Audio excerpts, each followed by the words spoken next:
अस्सलाम वालेकुम। Mechanical second year का चैप्टर नंबर 3 कर रहे थे जी हम, और आज इस चैप्टर का जो आखिरी न्यूमेरिकल है वो हम करेंगे। और आखिरी न्यूमेरिकल को ज़रा समझना बहुत ज़रूरी है क्योंकि ये पेपर में भी आता रहता है और इसमें समझने वाली काफ़ी चीज़ें भी मौजूद हैं। तो स्टार्ट करते हैं जी। और पहले ज़रा न्यूमेरिकल की स्टेटमेंट पढ़ते हैं, जो गिवन डेटा है वो सारा लिख लेते हैं। A safety valve of weight 5 Newton.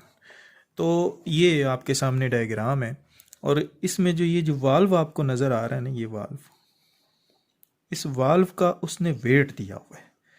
इस वाल्व की वेट की फोर्स जो है वो दे दी है उसने, जो कि हमारे पास है 5 न्यूटन। यानी वेट ऑफ वाल्व जो है वो दे दी है उसने।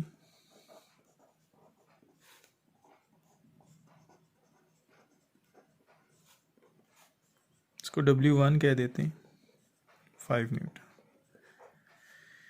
And it is 6 centimetre away from fulcrum. ये जो फलक्रम है, इस फलक्रम से इस वाल्व का जो फासला है वो उसने दे दी है, जो कि 6 सेंटीमीटर। इस वाल्व तक का फासला 6 सेंटीमीटर है। तो हम लिख लेते हैं distance of valve from fulcrum. इसको हम D1 कह देते हैं, जो कि हमारे पास है 6 सेंटीमीटर। ये सेंटीमीटर में, इसको मीटर में करने के लिए 100 से डिवाइड कर लें तो ये आ जाएगा 0.06 metre. Weight of lever is 30 newton. Sorry, उससे पहले इट्स डायमीटर इज 2 सेंटीमीटर। इसका जो डाया है, ये जो चौड़ाई है इसकी, ये 2 सेंटीमीटर है। तो डायमीटर हमें दिया हुआ वो लिख लेते हैं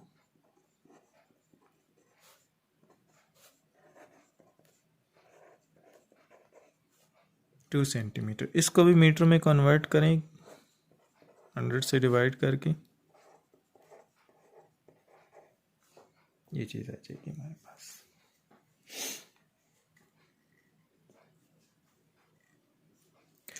तो अब हम क्या करेंगे कि आगे वो पढ़ते हैं, ज़रा क्या कहते हैं।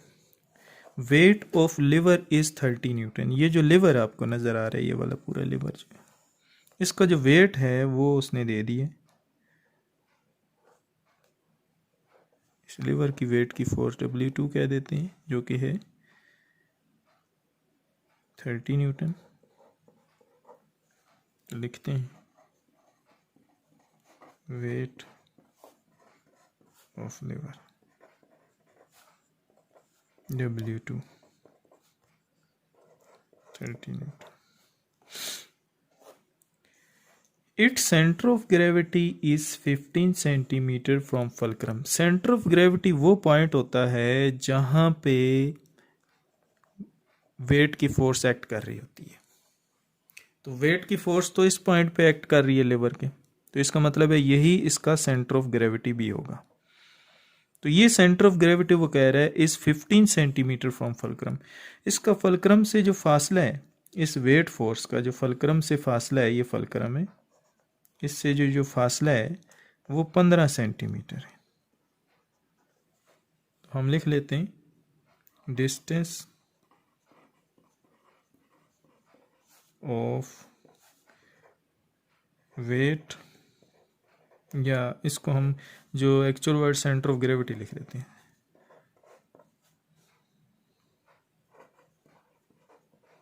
From fulcrum.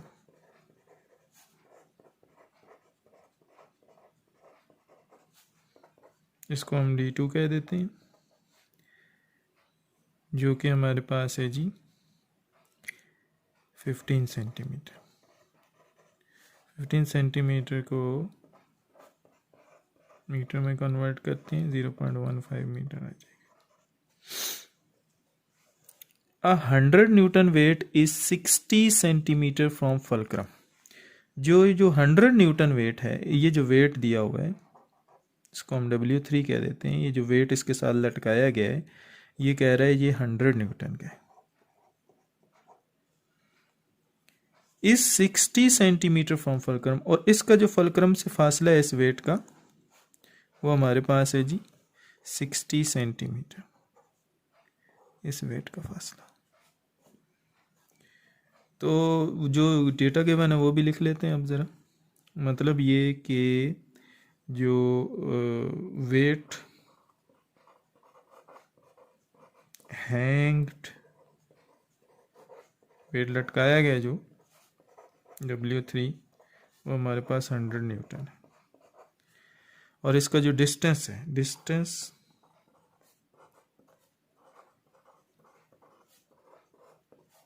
ऑफ वेट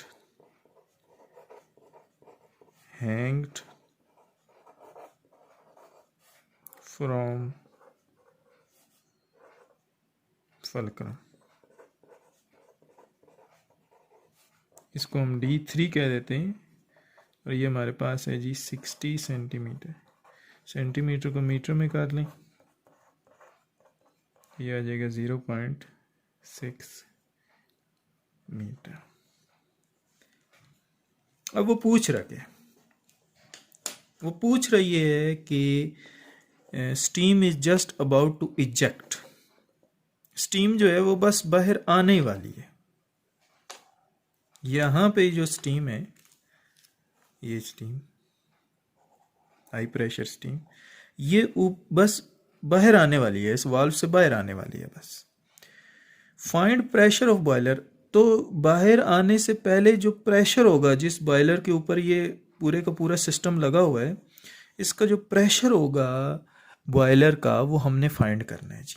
हमारा असल मकसद इस प्रेशर को फाइंड करना है जो उस बॉयलर के अंदर जनरेट हो रहा है।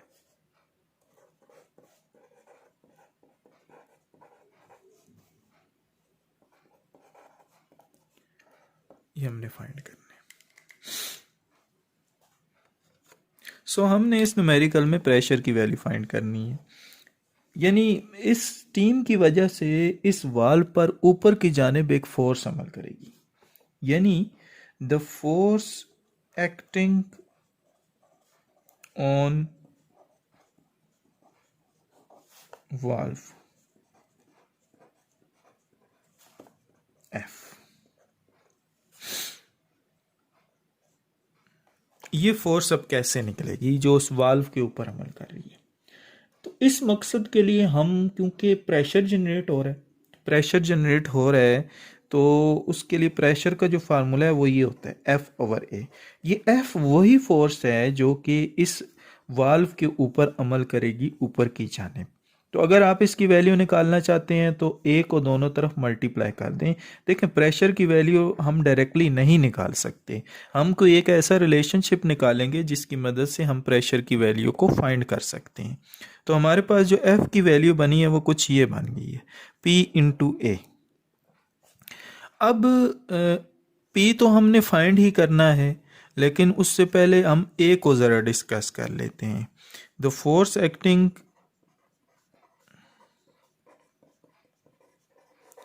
ऑन वाल्व, ऊपर की जानिब वाल्व पर जो फोर्स एक्ट कर रही है उसका फार्मूला हमारे पास कुछ ये बन गया है। एरिया हम फाइंड कर सकते हैं और फिर हम आगे जाकर इस रिलेशनशिप को पुट करेंगे। तो एरिया कैसे फाइंड होगा, क्योंकि इस वाल्व का आपको जो है एरिया का जो फार्मूला होता है वो होता है जी A = πr²। तो हमें डाया दिया हुआ है, डाया का हाफ करेंगे तो रेडियस बनेगा, तो ये बन जाएगा जी 3.14 और मतलब ये D/2 का स्क्वायर। डाया जो दिया हुआ है वो हमें न्यूमेरिकल में वो कितना दिया हुआ है जी, ज़रा देखते हैं। हमें जो डायमीटर दिया हुआ है वो डायमीटर जो दिया हुआ है वो हमारे पास 0.02 मीटर है। तो वो पुट करते हैं 0.02 डिवाइडेड बाई 2 और ऊपर होल स्क्वायर है जी, सॉरी। तो हमारे पास एरिया की जो वैल्यू आएगी वो बन जाएगी जी, हमारे पास एरिया बनेगा 3.14 इंटू 10⁻⁻⁴। तो ये 10⁻⁻⁴ बन जाएगा।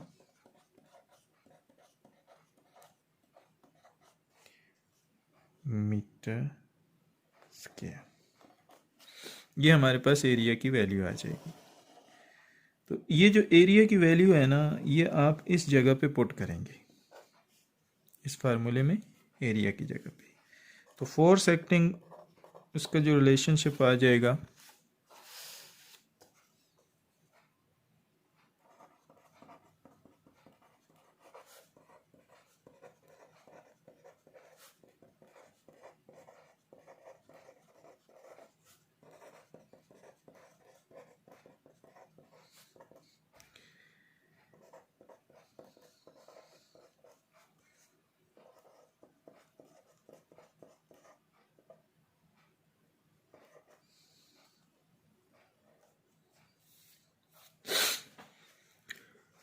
अब हम इस पूरे न्यूमेरिकल पे जो फार्मूला इस्तेमाल करेंगे वो होगा principle of movement, clockwise movement is equal to anti clockwise movement. तो हम देख लेते हैं कौन सी फोर्सेस इस को क्लॉकवाइज डायरेक्शन में घुमाएंगी और कौन सी फोर्सेस एंटी क्लॉकवाइज डायरेक्शन में घुमाएंगी। तो स्टार्ट लेते हैं। इसने जो रोटेशन करनी है वो इस फलक्रम वाले पॉइंट पे करनी है। तो सबसे पहले इधर से स्टार्ट लेते हैं। ये वाली फोर्स जो है, जो वेट की फोर्स है, इसको डाउनवर्ड डायरेक्शन में घुमाने की कोशिश करेगी लीवर को, तो ये क्लॉकवाइज डायरेक्शन है। ये वाली फोर्स जो है W2 जो है, ये इसको डाउनवर्ड डायरेक्शन में फोर्स लगाएगी, ये भी क्लॉकवाइज है। अच्छा, उसके बाद जो है ये जो वाल्व की अपनी वेट की फोर्स है, जिसको हमने W1 कहा हुआ है, ये वाली फोर्स भी डाउनवर्ड डायरेक्शन में एक्ट कर रही है, तो ये इसको डाउनवर्ड डायरेक्शन में एक्ट करवाएगी, जो कि आल्सो क्लॉकवाइज है। एक वो फोर्स है जो कि ये स्टीम लगा रही है इस वाल्व पर ऊपर की जानिब। जब ऊपर की जानिब लगाएगी तो ये इस वाल्व पर ऊपर की जानिब यूं फोर्स लगाने की कोशिश करेगी, और ये जो डायरेक्शन होती है ये हमारे पास एंटी क्लॉकवाइज डायरेक्शन होती है। तो इसका मतलब ये हुआ कि हमारे पास 1, 2 और 3 जो फोर्सेस हैं ये क्लॉकवाइज हैं, और एक फोर्स जो है वो एंटी क्लॉकवाइज है। तो हम फार्मूला लगाएंगे, प्रिंसिपल ऑफ मोमेंट लगाएंगे, जो कि होता है क्लॉकवाइज मोमेंट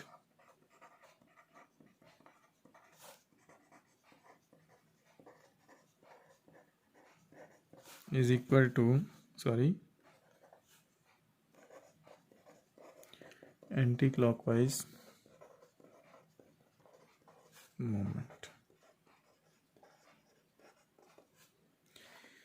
तो क्लॉकवाइज डायरेक्शन में जो फोर्सेस, हम इधर से स्टार्ट ले लेते हैं डायग्राम के, इस तरफ से।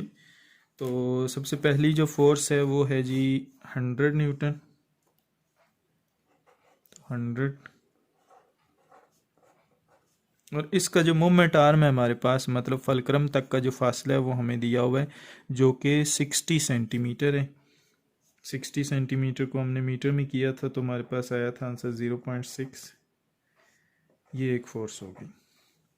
दूसरी जो क्लॉकवाइज फोर्स है वो W2 है, जो इसका सेंटर ऑफ ग्रेविटी है, जो कि हमारे पास आ रही है 30 न्यूटन। और इसका जो फासला है फलक्रम से, जो इसका मोमेंट आर्म है, वो 15 सेंटीमीटर है, यानी 15 सेंटीमीटर को हमने मीटर में किया था, तो ये बना था 0.15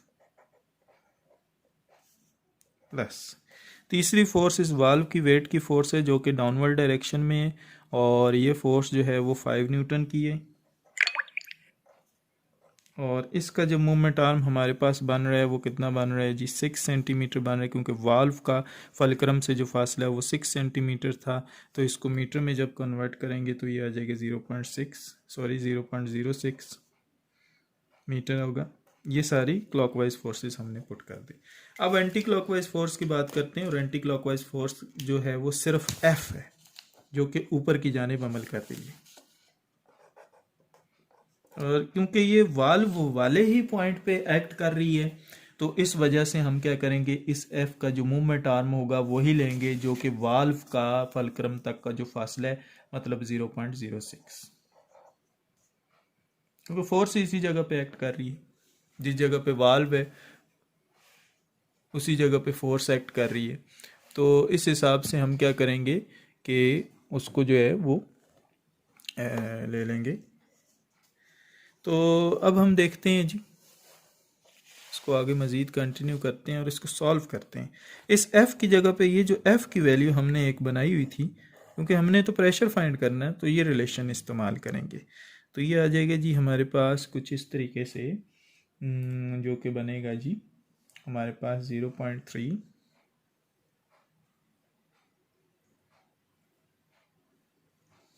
यानी ये कुछ यूँ बनेगा।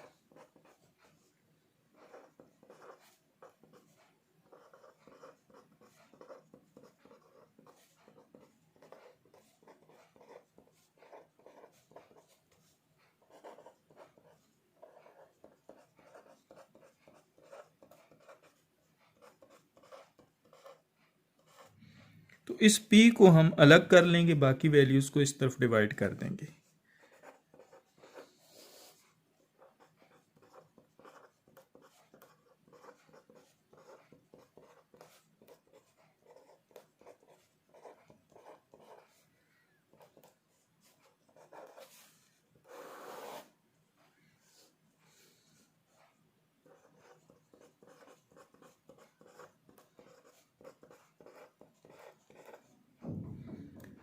तो हमारे पास P का आंसर बनेगा जी 3 पॉइंट, आप कैलकुलेटर पे करके देख लें।